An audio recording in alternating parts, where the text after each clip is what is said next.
Avalon Movie Mogul Moosa Moosa, who died late yesterday afternoon. He was 75. It's reported Musa had been admitted to a hospital for surgery early last week. In the 1980s, the intrepid businessman acquired sole ownership of the Avalon Group, which was founded by his father, AB Moosa Jnr. The Avalon Group in South Africa is South Africa's largest and oldest independent cinema exhibition and entertainment company. Notwithstanding the turbulent times of apartheid, Moosa Moosa and his son AB Moosa Jnr. persevered and rebuilt the Avalon Group brand. The group's growth has since been unprecedented. Now, former Lotus FM manager and Bollywood critic Fakir Hassen is a close family friend, and he joins us now on the agenda. Fakir, thank you very much indeed for your time, and condolences to you as well as the family and friends of the late Mr. Moosa Moosa.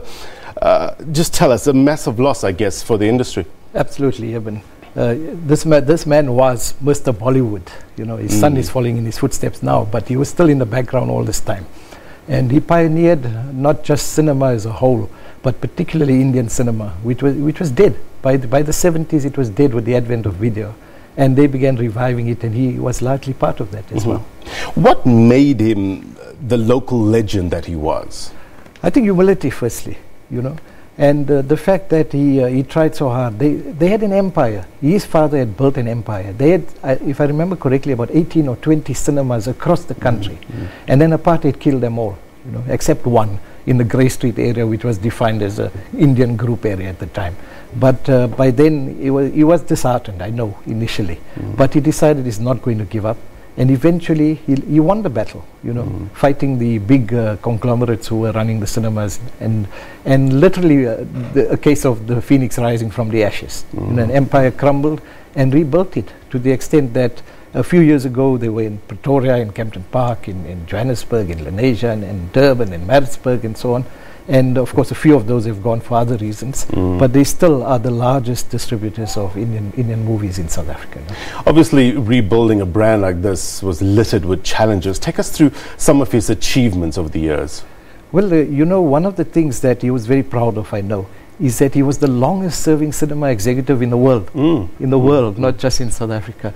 And the other thing he was very proud of was the special relationship that his father had built, and that his son is now continuing over 3 generations of an unbroken relationship with 20th Century Fox, you know, major producer of Hollywood movies, the only one in the world again. So things like that put him on the map, as it were, but he remained so humble, you know, never bragging or boasting about these things, but very proud of those things. You, as a close family friend, how would you remember him?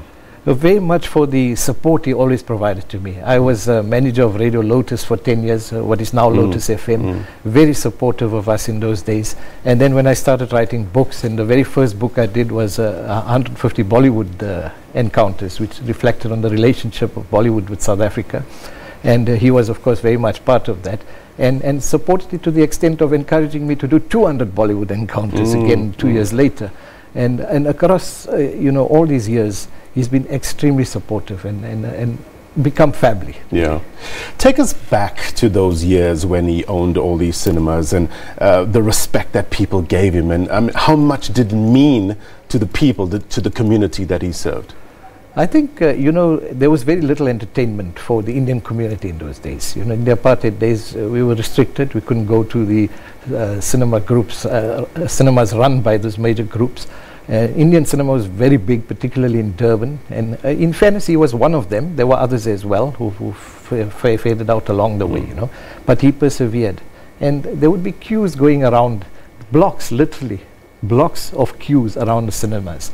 And he was there himself, chatting to people. I recall going into the queues and telling people, be patient, you'll all get in, kind of thing, you know. And those are memories that stay in the mind. What is happening? The funeral is taking place today? It's this afternoon at 1:30 from the Houghton Mosque, going down to the West Park Cemetery.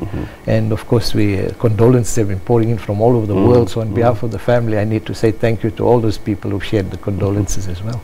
What sort of reaction are you getting from his family and his friends? Well, the family is devastated, I can tell you, because they were extremely close, particularly his only son, AB, who's also a close friend now. And he's taken over the reins, as it were, in recent years. You know. Big shoes to fill? Big shoes to fill, but he's doing well. And I think revolutionizing things, because he comes now with the new generation of training in you know, both in the academic sphere and in the business sphere, which his father and others didn't have, you know, out of the necessity of the time. And I think it certainly has big shoes, but he's already gone a long way towards that in the last 5-6 years probably. How can he best affect change and bring it to this era? You know, cinema has always been a format for change, changing society, reflecting society. And I think without the distributors and the exhibitors, we wouldn't have that opportunity to show those movies that people make. And AB in particular, I know in the last 5 years, I've been to dozens of events that he hosts at his Kilani Cine Center, for example, things related to the political situation in our country, events which commemorate the legends, you know, who've done things there.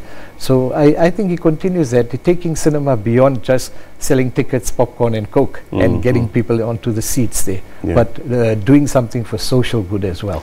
And he's excelling at that. Yeah. Fakir, thank you very much indeed for your insight. Indeed, a sad day, the loss of one of legends, I guess, a movie mogul in the industry, the passing away of Moosa Moosa. Thank you for the privilege. Thank you very much indeed for your time, and condolences once again to you and the family. That was